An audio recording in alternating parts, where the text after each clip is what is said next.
So, when it comes to making revenue outside of, let's say, a physical job or an actual job, as some people would call it, there are other avenues out there. One of the primary examples of that, of course, is right here on YouTube. The only catch is you have to have 1,000 subscribers before you do it. As far as I know, that's the last stipulation that I checked before I started monetizing my channel, because I had way more than 1,000 subscribers. But yeah, you need to have about 1,000 subscribers before you can apply for monetization and potentially get it.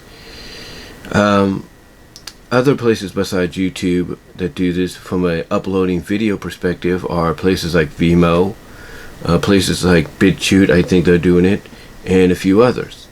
I know Blimp.tv, when it was around, did it. But yeah, as well as Dailymotion, I think, also does it. No, in fact, they do it. So there are other video uploading services that allow you the opportunity to make some revenue off your channels. But YouTube's not the only one, or Dailymotion, or BitChute, or Vimeo. There are other places. One of the more notable places is Patreon.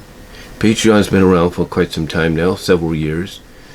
And one of the things that a lot of people on the YouTube channels that have Patreon pages, one of the things they do, just like I've been doing at times, is they've been plugging the Patreon.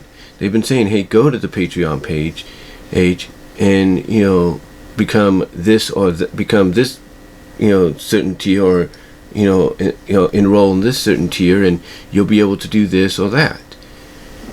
And that's cool and everything. Because now you have another avenue of revenue, another source and another avenue source of revenue, I should say, to depend on, to back up on. Now, I do apologize if I sound like I'm a little ramblish. It's about 7:52 a.m. Pacific time, so I do apologize. I'm just doing this because I'm trying to take advantage of opportunities that I've mentioned before. But yeah, Patreon, again, is another well-known entity for making revenue, back up on the side or for a living. And sometimes that revenue, like I said, all depends on the perks that the people choose. Now, YouTube, I guess in response to what Patreon is doing, a few years ago created a members option for people like myself, people like Just Alex, people like Pat Contra, people like that, to plug as well, so that just like on Patreon, if you want to have exclusive content, you got to join the members tier for a certain amount, which it's kind of cool too. You get some extra revenue. But I think there's a stipulation before you do that as well. I got to double check on that. Or you apply for that, but like I said, I got to check on that later. But yeah, Patreon, again, is like, it's basically outside of YouTube, is one of the more well-known ways of getting some extra revenue, inserted here and there.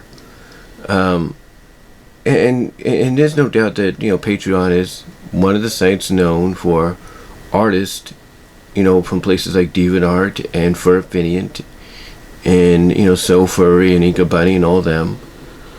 Pretty much everybody kind of associates Patreon as being that site that, even though you have notable people on there that give you early access to videos or whatever, it's also known to be a site to where the artist known for explicit content allows their supporters that choose a certain tier to get access to certain artistic works. I mean, if you go to one of the highest tiers, most times you're going to get all the perks. You're going to get not just the work, not just the finalized work, days if not weeks before anybody else, or even months, but you also get to see the work in progress. You get to as it happened, like from sketch to flat colors and all that. And sometimes you can even get an exclusive perk you can't get anywhere else, and that is a potential animation. And sometimes it could be an animation of that artwork they just brought to life by doing it on the computer with the software that they had, or by pencil and then scanning it. Who knows? but yeah, you know, you have those kind of perks.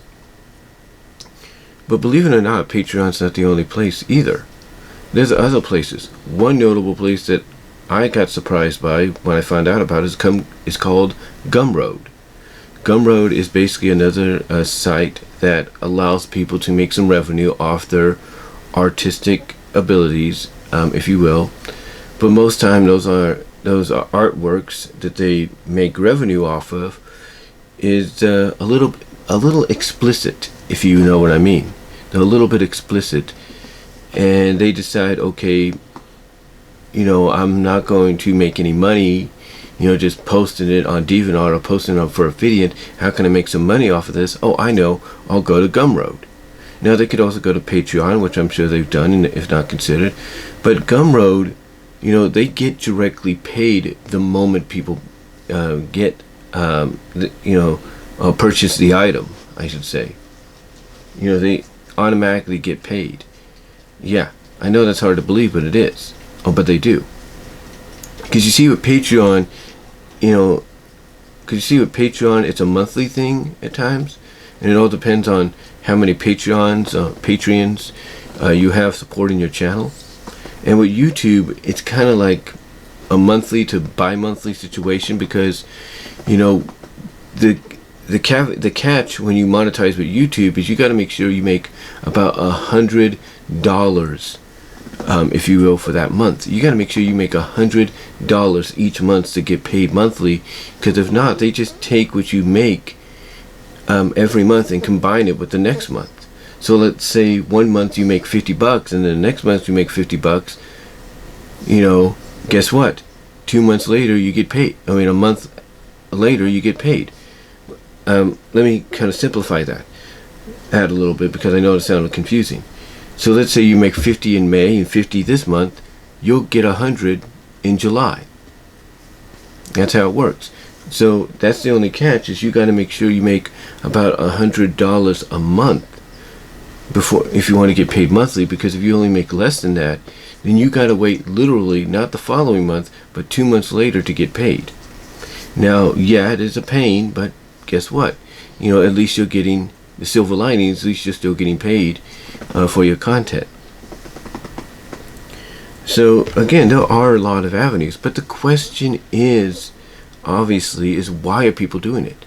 Why are people taking these avenues? You know, YouTube aside, like with Patreon and Gumroad, you know, why are they taking these avenues? Well, there's certain reasons. Now with YouTube, you know, they have certain restrictions and stuff. There's no doubt that you can't, you know, put certain content on there unless it's kind of like identified as being in a certain category, but still that might even be risky. But with Patreon and Gumroad, basically the reason people choose them, and then they choose like certain tiers here for people to choose by to get certain perks, is because they know people would pay, you know, commission price to want to see this, you know, brought to life and shown on places like DeviantArt and for Affiliate. And in my opinion, what people are on Patreon and Gumroad are doing is they're like, okay, look, we'll give you a sneak peek of what's to come, or we'll upload what we've been doing so far later on. But if you want the full experience before anybody else, then you need to come here and get it. Like with Gumroad, that's mostly known for, you know, artists to sell their little web comics or little web books of the explicit kind and the strange explicit kind, if you know what I mean. So they they basically use Gumroad to say, hey, come here if you want the full, you know, index of the story, and here's a price you got to pay. And sometimes the price could be reasonable, and sometimes it could be like, are you crazy? But here's why, though, people sometimes do that, why they price certain stories at Gumroad, you know, in various prices, sometimes high, sometimes reasonable, whatever. Same with Patreon, why they choose certain tiers to be priced at certain ways. Is because they feel that with all the work they're putting into this stuff, that work that they're putting in is worth what they're charging you. It's worth what they're charging you. And, you some people may not agree with that, but it's a fact. It is the truth that the artist prides themselves on how much effort and time they dedicate into making something come to life, that they feel it's worth this amount to charge for people to purchase a story on Gumroad, or it's worth this much to charge for a certain tier on not Diva, but on Patreon for people to choose from. So they feel that way. They feel that is the right, and it is, because they put a lot of time and effort into what they do. The same thing with YouTube on the membership option. Just like with Patreon, it allows the people that choose to be members to choose from certain perks, certain tiers. For example, just Alex Hicks, he has a Patreon and a membership, and both of his highest tiers, or one of them anyway, is basically his way of saying, hey, you want me to review something of anything you choose, then you got to choose this, because he ain't going to do it for free. He ain't going to do it for free. The same thing when people charge that much for a high tier Patreon or for Gumroad.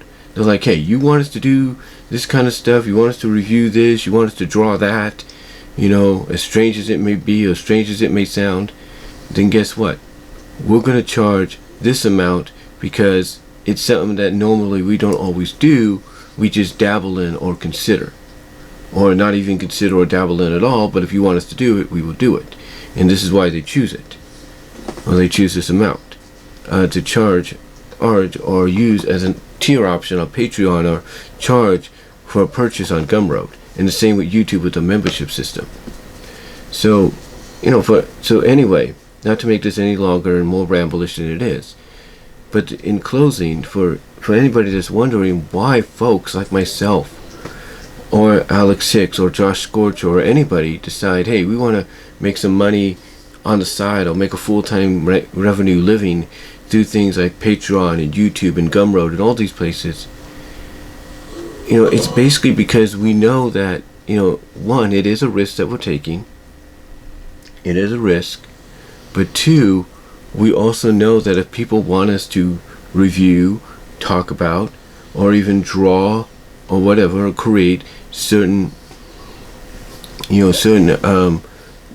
things, or even, like I said, review and watch certain things, then we're not going to do it for free. We're going to do it for a certain price. It's like, hey, you want me to do this, you want me to watch this, you want me to draw that, it's going to cost you.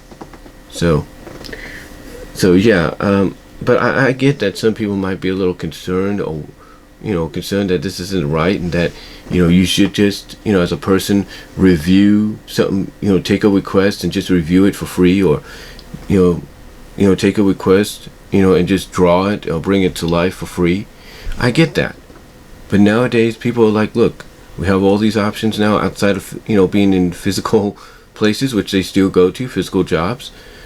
But hey, if we can but to them it's like, hey, if we can make some money on the side doing this, more power to us. And if we can charge certain amounts because there are people with strange taste out there, then so be it.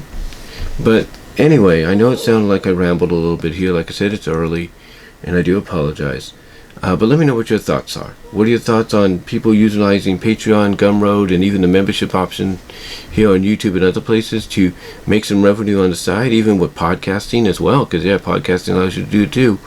But let me know what your thoughts are. Comment down below. I'd love to hear from each and every one of you, and I am out.